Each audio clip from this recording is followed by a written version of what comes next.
시청자 여러분 안녕하십니까? VOA 뉴스투데이 시작합니다. 미국 정부가 긴장 완화를 목적으로 북한과의 접촉을 시도했지만 아직 응답을 받지 못했다고 공식 확인했습니다. 현재 대북 정책 검토 작업을 진행 중인 미국 정부는 전직 당국자와 외부 전문가, 한국과 일본 등의 의견을 수렴하고 있다고 전했습니다. 첫 소식 함지하 기자가 보도합니다. 미국 백악관의 젠 사키 대변인은 15일 정례 브리핑을 통해 미국 정부가 북한과의 접촉을 시도했다는 언론 보도 내용을 공식 확인했습니다.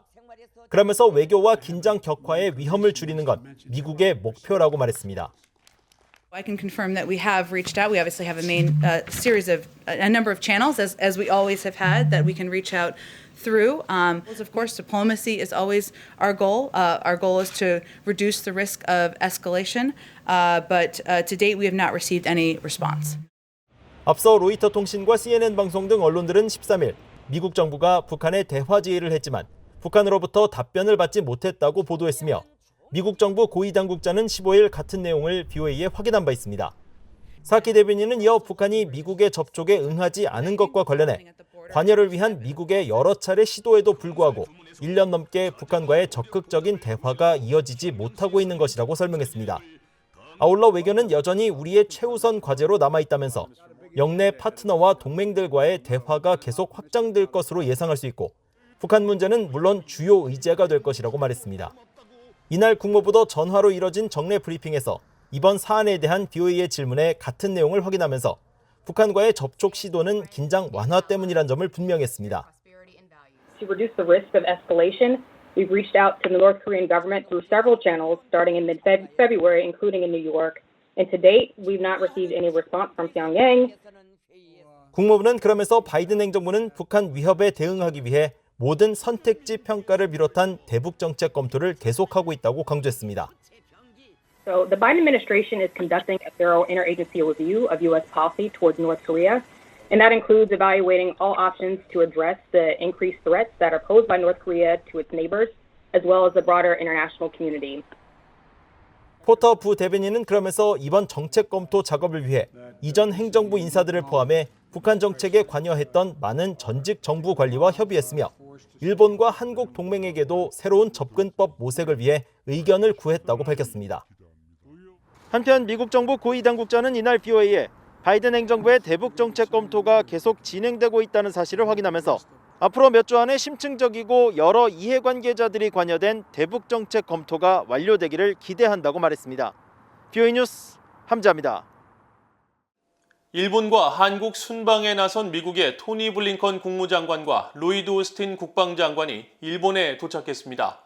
두 장관은 일본과 한국 방문에 맞춰 미국에게는 1대1 동맹뿐 아니라 미국 동맹 간의 관계도 중요하다면서 특히 일본과 한국 간 관계보다 더 중요한 것은 없다고 강조했습니다. 김영교 기자가 보도합니다. 미국의 토니 블링컨 국무장관이 15일 전용기 편으로 일본 요코타 공군기지에 도착했습니다. 블링컨 장관은 트위터를 통해 스가 요시대 총리와 만나고 로이드 오스틴 국방장관과 함께 일본의 모테기 외무상, 기시 방위상과 미일 협력을 논의하기 위해 일본에 다시 돌아와 기쁘다면서 미일 동맹은 인도태평양의 평화, 안보, 번영의 주춧돌이라고 밝혔습니다. 앞서 오스틴 국방장관도 요코다 기지에 도착했으며 첫 해외 방문에서 일본과 미국의 강력한 협력을 논의할 것이라고 주일 미군이 밝혔습니다. 두 장관은 16일 미일 안보협의위원회 2+2 회담을 진행합니다. 이어 17일부터는 한국을 방문해 역시 미한 외교국방 2+2 회담을 개최합니다. 두 장관은 순방에 앞서 워싱턴 포스트 기고문을 통해 우리의 동맹들은 우리 군에서 전력 승수라고 부른다면서 동맹과 함께할 때가 동맹과 함께하지 않을 때보다 훨씬 많은 것을 이룰 수 있다고 말했습니다. 이어 지구상에서 어떤 나라도 미국과 같은 동맹이나 협력국의 연결망을 갖고 있는 나라는 없다면서 이런 관계를 등한시하는 건 큰 전략적 실수가 될 것이라고 말했습니다. 그러면서 1대1 관계만 가치가 있는 건 아니며 미국은 미국 동맹들 간의 관계에도 활기를 불어넣는 데 초점을 맞추고 있다면서 일본 그리고 한국과의 협력은 다양한 분야에 걸쳐 이루어지고 있고 이는 미한일 3국의 안보와 번영뿐 아니라 세계에도 중요하다고 강조했습니다. 또 미한일 3국의 외교관들과 국방 지도자들은 북한의 핵무기와 탄도미사일 프로그램과 같은 공동의 위협에 어떻게 직면할지 함께 전략을 짜며 민주주의의 가치를 지키기 위해 함께 맞서고 그 가치가 도전을 받을 때 강력하게 대응할 것이라고 말했습니다. 두 장관은 또 인도태평양 지역이 점점 세계 지정학의 중심지가 돼가고 있다면서 인도태평양 지역이 자유롭고 열려 있으며 인권과 민주주의, 법치로 이끌어지는 것이 미국의 이익에 부합한다고 말했습니다.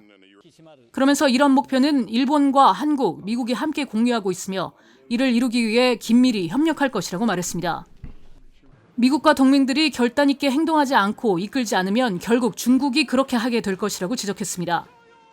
국무부는 14일 두 장관의 일본 도착에 앞서 발표한 자료를 통해 미국과 일본 동맹은 지난 60년이 넘는 기간 동안 인도태평양 지역과 전 세계의 평화 안보, 번영의 주춧돌 역할을 해왔다고 재차 강조했습니다. 또 미국은 미국과 일본, 한국 간 협력 확대를 계속 촉진해 갈 것이며 신종 코로나 바이러스 감염증 대유행이나 기후변화에 함께 맞서고 동시에 북한의 비핵화와 같은 폭넓은 사안에서 3자 협력에 활력을 넣어갈 것이라고 말했습니다. VOA 뉴스 김연경입니다.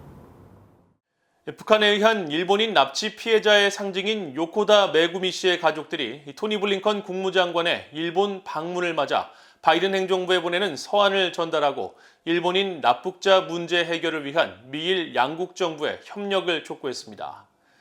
조셉 영 일본 주재 미국 대사대리는 15일 사회 연결망 서비스를 통해 메구미 씨의 어머니 요코타 사키에 씨와 남동생 요코타 다쿠야 씨가 블링컨 장관에게 보내는 서한을 전달했다고 밝히고 미국은 북한에 의한 일본인 납치 피해자 가족들의 편에 계속 서 있으며 사랑하는 사람을 귀국시키려는 가족들의 노력을 지지한다고 밝혔습니다.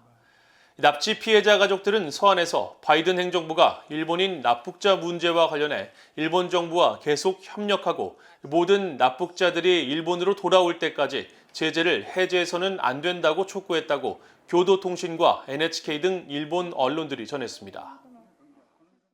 유럽연합 EU가 북한과 중국, 러시아 등에 대한 EU의 인권 제재 추진 보도와 관련해 인권 제재는 계속될 것이라고 밝혔습니다. 유럽연합 EU 대변인은 15일 최근 미국 정치 전문 매체 폴리티코가 북한과 중국, 러시아 등 6개국의 기관 3곳과 개인 10여 명에 대해 EU가 인권 제재를 추진하고 있다고 보도한 것에 대한 입장을 묻는 VOA의 질문에 이같이 밝혔습니다. 유럽연합 대변인은 이어 지난 2일 러시아의 알렉세이 나발리 사건에서 인권 침해를 가한 4명에 대한 제재를 채택했다면서 이것은 유럽연합의 세계 인권 제재 체제에서의 첫 제재이며 제재 조치는 지속적으로 이뤄질 것이라고 말했습니다. 그러면서 EU는 가능한 빨리 세계 인권 제재 체제 아래서 추가적인 제재 단행을 위해 노력하고 있다고 덧붙였습니다. 최근 미국의 핵 비확산 정책은 이란과 북한에 초점을 맞추고 있다고 미국 의회 조사국이 밝혔습니다. 의회 조사국은 최근 갱신한 군비 통제와 비확산 보고서에서 최근 미국의 핵 비확산 정책은 이란과 북한의 핵 프로그램으로 인한 위험에 초점을 맞추고 있다고 진단하고 또 핵무기와 무기로 사용될 수 있는 물질뿐만 아니라 방사능 분산 장치에 사용될 수 있는 방사성 물질 통제 노력도 다시 활성화됐다고 밝혔습니다. 보고서는 그러면서 올해 초 개원한 117대 의회에서 비확산 정책과 관련해 검토될 수 있는 핵심 사안으로 이란의 핵무기 개발 잠재력과 북한의 핵무기 프로그램, 미국의 민간 핵 협력 협정과 핵무기 프로그램으로 인한 인도와 파키스탄 간 긴장 문제를 꼽았습니다. 이 보고서는 미국의 군비 통제와 확산 정책과 관련해 도널드 트럼프 전 대통령의 대북 외교적 관여 접근 방식은 북한과의 핵 위기를 해결하는 데 실패했다고 밝혔습니다. 이상으로 VOA 뉴스투데이를 모두 마칩니다. 시청해주신 여러분 고맙습니다.